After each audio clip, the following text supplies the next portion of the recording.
сен өзің жаңағы бір нәрсе ескертіп айтатын болсаң, саған жаман қарайды да. Что-то не то здесь деген сияқты айтып дейді да. Ондай қызметкерлер бізге не үшін керек болса? Қылмыстық іс қозғалады екен. коррупция дейсің иә, басалта Жарайды, ол да бар, бірақ жауабыңыз дұрыс емес. О, кушает, о, анау бешбармачник, туда-сюда деген сияқты. Вначале солға бұрылмайды сен. А я налево не хожу дейді. Если вы не можете оплатить услуги адвокатов, то государство...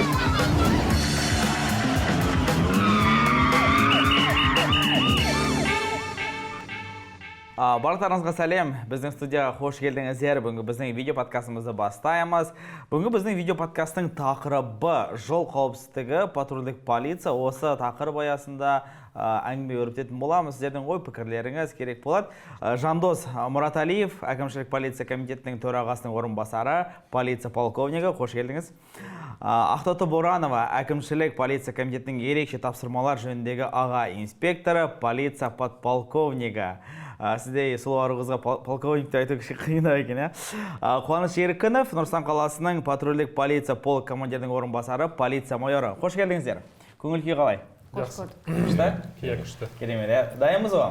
Деп ойлаймын. Жалпы бастайық, жол қауіпсіздігі, патрульдік полиция. Бұл енді дәл қазіргі таңда, бүгінгі таңда актуалды өзекті мәселелердің бірі. Енді бұл тақырып аясында шексіз әңгімелесе беруге болады ғой негізі, жалпы. Қазіргі актуалды сергек, соңғы кезде сергек, әр қайда барсаң сергек деп. Жалпы осы жаңағыдай сергек камерасы көп қалаларда бар, енді көп емес, енді үлкен қалаларда бар, мысалға басқа қаладан екінші қалаға барған кезде білмейсің, ол жерде қай жерде 40, қай жерде мысалы қандай жылдамдықпен жүру керек деген сияқты.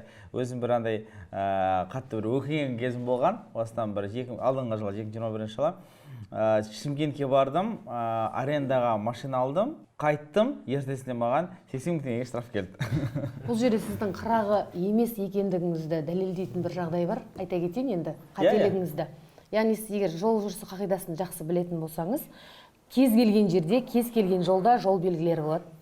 Жол таңбалары болады. Көрдіңіз бе? Сіздің өзіңіздің қырағылық қасиетіңіздің кішкене төмендігінің арқасында 80 мыңға айыппұл төледіңіз. Сондықтан елді мекендерде жол жүру қағидаларында жазылған 60 шақырымнан аспау керек. Оңтүстік Қазақстанда болды да, мен тек Шымкент қаласы ішінде жүрген жоқпын. Жалпы оңтүстіктің бүкіл жерінде жүрдім да. Түлкібасқа неге барса, сол кезде бір арасында түсіп қалған кездерім болды. Бірақ негізі осыған түсіп айыппұл төлеу дұрыс деп ойлаймын. Өйткені мен одан кейін сол 80 мың теңге төлегеннен кейін, одан кейін біз Таразға бардық, Жамбыл облысына бардық, Қызылорда облысына бардық деген сияқты. Сол кезге барған кезде менде уже андай ережені бұзбай жүрдіңіз ба? Инстинкт. Әр жолда қарап отырасың, қалай деген сияқты. Қай жерде жол белгісі бар екен, қай жерде? Аңғарып отырасың. Өйткені сабақ болады да, сол себепті. Және де участковыйлар қазір жалпы сіздердің былай айтқандарыңыз бетке ұстар алдыңғы қатарда жүрген, өйткені олар халықпен тығыз қарым-қатынаста ғой. Соларға қарап, халықта жалпы сіздер туралы бір кәдімгідей бір ой қалыптасады, сол ой қалыптасады. Мысалға сіздердің өмірлеріңізде, сіздердің жаңағыдай тәжірибелеріңізде бір қызықты бір оқиға болды ма? Мен көшеде жүрген кезде пешеходный переход деп айтамыз ғой, жаяу жүргіншілер өткелінен. Велосипедпен балдар жағдай. Негізі велосипедтен түсіп өту керек. Жүру керек қой. Сол кезде мен балдарды тоқтатып атам.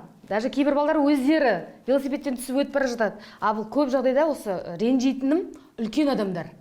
Велосипедпен өтіп кетеді ғой. Енді ол жерде тұрып алып қалай ұрсасың онымен? Жолдан өзің енді өтіп бара жатсың, сен оны тоқтатып алып тағы ұрыссаң, тағы ыңғайсың. Бірақ мүмкіндігінше үлгеріп жатамын айтып. Сіз негізі білесіз ба, велосипедпен кесіп өтуге, жүріп өтуге болмайтынын деп. Сосын бүйтіп қарайды да, кейбіреулер ыңғайсызданып қалады да, түсіп, білемін деп не қылады. Сөз анау какой-то бір 20 секундтың ішінде енді барлығын айтып үлгеру мүмкін емес қой оған. Ережені айтып тұрсаң, ол жерде не деп тұрсың дейді ғой, енді просто замечание айтасың. Сосын кейде кетіп бара жатқан кезде балдармен көбіне болсын, болмасын, балдарды тоқтатып алып, жинап алып айтасың, мына жермен жүруге болмайды. Мысалы, менің жұмысы осы қызметте жүргеніме, Дүйсебайшының жүргеніне 25 жыл болды. Мысалы, менің жүргеніме 17 жыл болды. Қуаныштың жүргеніне шамамен 10 жылдан асып кетті. Бұл жұмыстағы тәртіп біздің қанымызға сіңіп кеткен деуге болады. Велосипедпен үлкен адамдар, мысалы, жолдан жүріп келе жатады да, велосипед айдап келіп өтіп кете жаздайды. Сол формамен көргеннің өзінде айтпай-ақ кейбіреулер келіп көресің, сен нарушать етейін деп келе жатады да, сені көреді де өзі түсіп барып өтіп кетеді. Сондай моменттер болады. жаңағы сондайларды біз тез көріп қоямыз да. Иә. Біреулер жол ережесін бұзып баратса, Нұр-Сұлтанда парктер көп қой. Сол жерде жаңағы жаяу жүргіншілердің орнын екіге бөліп қойған. Велосипед жүргізушілер, мына жағында жаяу жүргіншілер, иә. Сол жерде кейбірде кетіп баратасың да, енді көресің, жаңағы семья коляскамен, велодорожкамен кетіп баратады, вело жүргізушілердің жолымен. Сол кезде жаңағы кішкентай балалар кейбірде кетіп баратады да, айғайлап барады. Бұл вело жүргізушілердің жолы, ана жақпен жүріңдер деп. Сонда кішкентай балаларға риза болып қаласың. Сен өзің жаңағы бір нәрсе ескертіп айтатын болсаң, саған жаман қарайды да.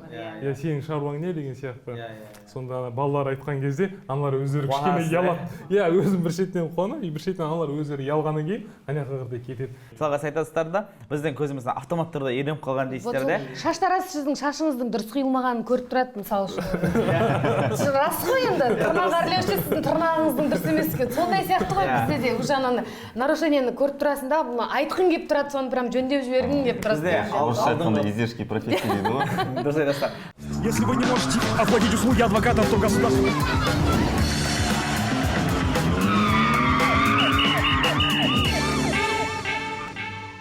10 жылдықты алып қарайтын болсақ, ол кезде сәйкесінше адамның саны аз болды, автокөліктің саны аз болды.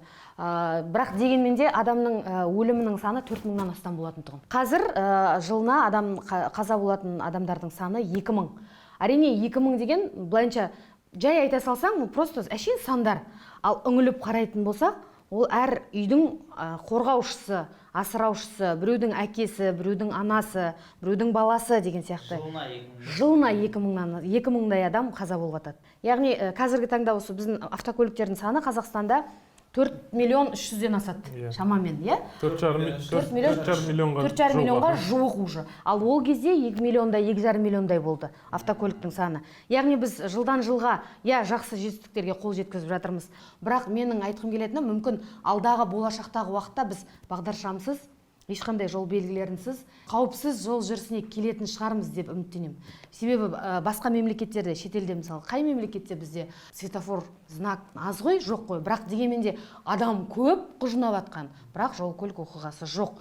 Бұған не себеп? Ең бірінші кезде бағана айтып кеттім ғой, адамның өзінің тәртібі. Яғни сен жолға шыққан кезде, ең бастысы үйден сен жолға шыққан кезде, не только сен машинаға отыр, велосипедке отыр, скутерға отыр, самокатқа отыр, жаяу жүр, сен уже жол жүрісіне қатысушы болып есептелесің.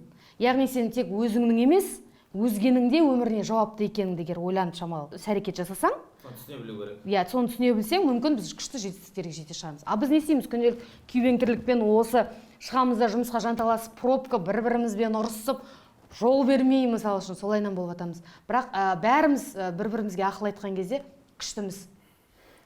Сол үшін өзімізден бастасақ, ол басқаша шамалы. Сынды қабылдай білу керек та? Иә, сынды қабылдай. Әлі біз сынды дұрыс қабылдай алмаймыз. Тек сынды ғана емес, тәртіпке де шақырған адамды қабылдай алмаймыз. Неге осы жерден айта кеткім келеді, полиция қызметкерлерін неге жеп көреді? Себебі біз үкімет пен халықтың арасындағы байланыстырушы, атқарушы органбыз деп айтып жатырмыз ғой, тәртіпке шақырушы. Қазақстан полициясына биыл мысалы 30 жыл құрылғанына, биыл юбилейный, мерейтой биыл. Бірақ ол полиция қызметі бұған дейін де болды. Дядя Степа, мысалы үшін өздеріңіз білесіздер, барлығына белгілі дядя Степа. Сол сияқты дядя Степалар қазіргі таңға дейін бар. Бірақ неге бұл кезде дұрыс қабылданбайды полиция қызметкерлері? Неге имиджі халықтың алдында жоғары емес? Бірақ бұрын әлеуметтік желі жоқ кезде жасалып жатқан іс-әрекеттер бірден желіге шығып кетпейтін тұғын. Біздің қазіргі таңдағы түсінігіміз резонансный жағдайларды тез қабылдаймыз. Ал жасап жатқан жақсылықты біреу, мәселен сіз дейсен, бір күшті бір жағдайға не қылдыңызда риза болдыңыз, мысалы қуаныш сізге бір жол сілтеп жіберді, немесе бір действительно қиын жағдайға тап болған кезде көшеде көмектесіп жіберді, бірақ бұл формамен тұр. Сіз оны видеоға түсіріп әлеуметтік желіге салсаңыз, айтады сізді дейсен не қылған ғой, сұраған ғой, мен түсірді, әдейістеп жатыр деп. На самом деле ол ондай емес. Әрине. Негізі осы бұл жерде сіздің іс-әрекетіңіз өте жақсы, керемет. иә. бірақ халық оны дұрыс қабылдағысы келмейді. Оны негізі осы сіздің негізге қосып кетейін, мысалға жолда кетіп бара жатсаң, қазіргі таңда шынымен жол патруль полиция тоқтап, егер машина бұзылып қалса да, мысалға итеріп көмектесіп кәдімгі кетеді. Қазақстанның қалаларында көп қыдыратын болсаңыз, өзіңіз байқайсыз. Даже осы бір ереженің өзі әр қалада әртүрлі. Даже элементарный поворот налево. Иә. Иә, солға бұрылыс. Айтыңызшы, Дүйсебаевич, правым бортом, левым бортом, бізде қайғылы Алматыда, Өскеменде ма, бұрылған кезде, солға бұрылған кезде, левым бортом. Мен айтам, неге олай істеп қойғанды? Халықтың өзіне ыңғайлы ма? Я крестесіп бұрылады да, мысалы үшін. Былайынша қарап тұрсам, біздің сана сезімізге ол қабылданбайды. Алматыда қалада әкімшілік полиция басқармасының бастығы жүрген кезде, сол кезде мен эфирге түсіріп, бұқаралық ақпараттар хабарлары құралдар арқылы түсіндіріп, қалай бұрылу керек, қалай себебі сол кезде арыздар көп кетті жүргізушілерден. Жаңағы біздің қызметкерлер жауапкершілікке тарта бастады.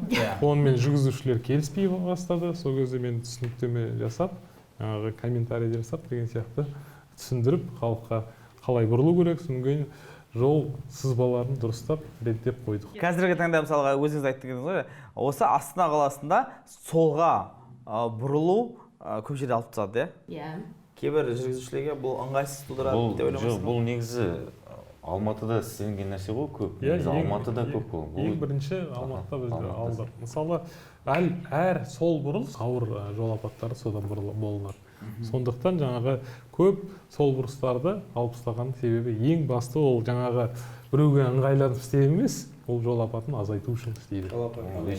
Скоплениеге кетіреді ғой. Содан жаңағы кептеліс болады.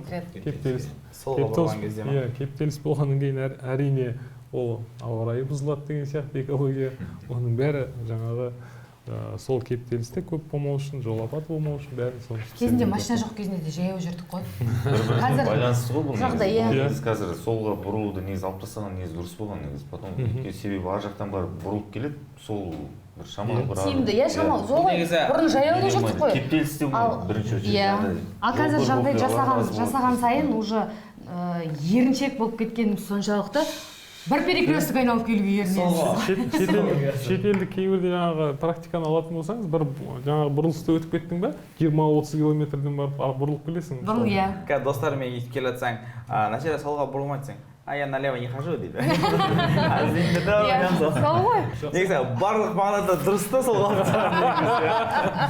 Иә, өміріңізге де қауіпті болады. Үйде де қауіп азаяды деген сияқты. Әзілдеген негізі жақсы ғой. Бірақ қазіргі таңда бір әзілдемейтін де бір тақырыптар да бар. Өйткені мысалға пара алып жатқан адамдар да бар ғой. Олар жоқ емес. Ол шындыққа енді тіке қарасаң. Бес саусақ бірдей емес. Бес саусақ бірдей емес, иә. Сондай адамдармен өздеріңіздің сотрудниктарыңызбен сіздер қалай жұмыс жасайсыздар? Және де тапқан жағдайда олар қандай жазаға тартылады деген сыңайлы? Біздер ол мысалы бір жаңа сұрақта дұрыс негізі, ол біз жаңағы өзімізді жұмысты реттейтін нелер бар ғой, бұйрықтар бар ғой, ішкі істер министрінің бұйрықтары бар, мысалы өзіміздің. Сол бұйрықтарды ең бірінші очередь қазір видеорегистратор бар ғой. Видеорегистратормен постоянно күнделікті мысалы мониторинг жүргіземіз. Қалай адаммен сөйлесті. Түскен уақытынан бастап қызметі біткенге дейін мысалы регистратор қосылып тұру керек. Патрульдік полиция қызметкерінде айтып отқаным. Ол видеорегистратор деген ол сол былай айтқанда оның өзі де бір алдын алу жұмыстарын жүргізіп отырады уже. Ол уже автоматически да видеорегистратормен жүргеннен кейін адаммен өзі бір заңға қайшы нәрсе ешкім жасамайды ғой, мысалы. Коррупцияның азаюына, иә? Да, ол коррупция деген негізі ең бірінші очередь негізі адамның өзінің сана сезіміне байланысты. Одан кейін бар. Айналып келгенде. Қайта неге қоғам өзгертпесе өзін өзгерт деген сияқты. Одан кейін көлік жүргізушінің өзі мысалы видеорегистраторды көрген кезде адам лишний ештеңке айтпайды да даже. Соның өзі бір профилактика уже. Бұл кәдімгі коррупцияның азаюына бір үлкен септігінде көмегін тигізеді, иә, сонда? Әрине. Ол ең басты жаңағы біздің өзіміздің қызметкерлерді тәрбиелеу ғой. Жаңағы басқа азаматтармен қалай араласу керек. Ол мысалы жаңағы фото бейне тіркегіштер алғаннан бастап көп қызметкерлер жұмыстан шығып кетті. Ол тек қана жаңағы пара алып емес, ол азаматпен сөйлесе алмаған үшін де.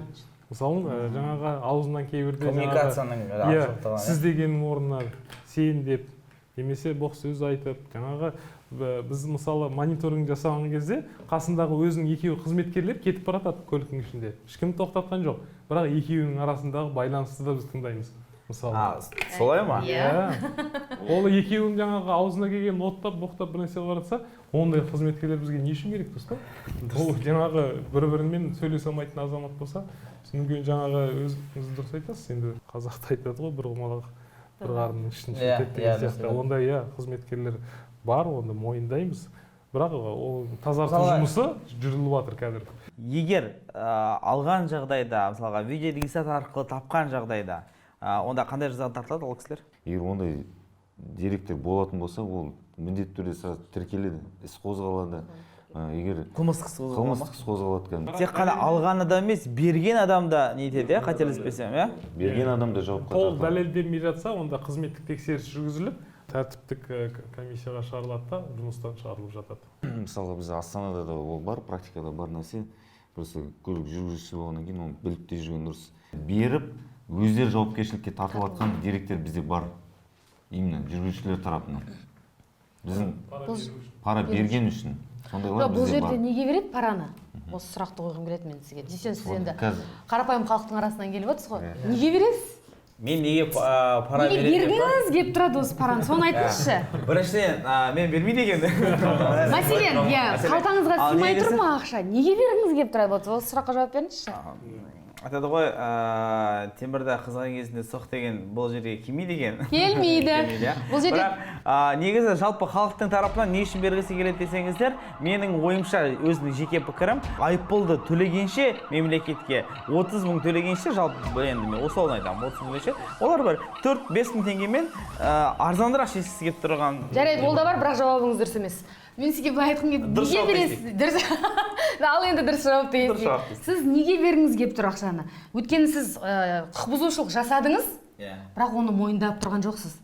Сіз мойындағыңыз келмейді құқық бұзушылық жасағаныңызды. Егер сіз мойындасаңыз, онда сіз хаттама толтыруға келісер едіңіз. Сіз құқық бұзушылық жасағаныңызды мойындамағаннан кейін, өзіңіздің мойындағаныңызбен қоймай, полиция қызметкерлеріне мойындатқыңыз келмей тұр ғой. Осы үшін бірінші сіз беруді тоқтатуыңыз керек. Коррупция десене басталып тұр дейді. Тизерда, ертең ютубта, обложкада коррупция десене басталып тұр дейді. Жоқ, жалпы былай әзіл ғой, негізі. Жалпы вообще жол ережесін бұзбасаңыз, ешкім тоқтатпайды. Бірақ негізі қараңыздар, егер адамды тоқтатып, мен жол ережесін бұздым деп мойындағаннан кейін ғана береді ғой. Егер мен мысалға өзім жеке өз басым жол ережемді бұзбадым деп ойласам, мен кәдімгі өзімнің жеке пікірімді айтамын. Айтасыз? Мен бұл жерде дұрыс бұрылдым. Сен дұрыс бұрылмадың десең, жоқ, мен дұрыс бұрылдым, мен үйттім, мен өзімдікінді айтуға бұл жерде енді міндетті түрде сіз өз тарапыңыздан дәлел келтіресіз. Полиция қызметкері өз тарапынан дәлел келтіреді. Болды? Онда тұрған ештеңе жоқ. Одан кейін де келіспесеңіз, сіз хаттамаға жазып, келіспеушілігіңізді жазып беруіңізге болады. Онда келіспеушілік жатып болса, оның сосын сот өкілдері қарайды, бұны. Кейбір істерді қарайды, кейбір істерді өзіміз қараймыз деп. Если вы не можете оплатить услуги адвокатов, то государство...